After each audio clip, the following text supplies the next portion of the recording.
अस्सलाम वालेकुम। SM news के साथ मैं हूं मुक़द्दर रज़ा।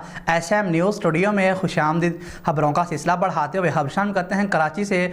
उमर शरीफ के बेटे जवाद उमर का कहना है कि मेरे वालिद उमर शरीफ की मैयत बुध की सुबह 5:45 पर कराची पहुंचेगी। उमर शरीफ की मैयत पाकिस्तान लाने के लिए तुर्क एयरलाइन की परवाज़ पर बुकिंग करवाई गई है। इसी हवाले से मज़ीद जानते हैं ब्यूरो चीफ जुल्फ़कार अली से। जी जुल्फ़कार, आगाह कीजिएगा इस हवाले से।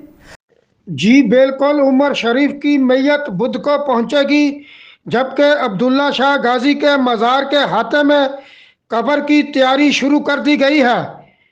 परवाज बुध की सुबह 5:45 पर कराची एयरपोर्ट पर लैंड करेगी।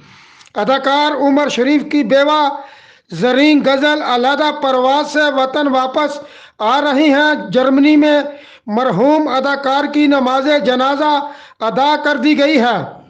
वतन वापसी के बाद उमर शरीफ की तदफीन अब्दुल्ला शाह गाजी के मज़ार के हाथे में इनकी ख्वाहिश के मुताबिक की जाएगी। अब्दुल्ला शाह गाजी के मज़ार के पास उमर शरीफ मरहूम की कब्र की तैयारी शुरू कर दी गई है। उमर शरीफ की तदफीन अब्दुल्ला शाह गाजी के मज़ार के हाथे में शेख लियाकत कंपाउंड में की जाएगी। जी बहुत शुक्रिया जुल्फ़कार, तफसीलात से आगाह करने के लिए। अब तक के लिए इतना ही। मज़ीद खबरों के लिए देखते रहिए SM न्यूज़।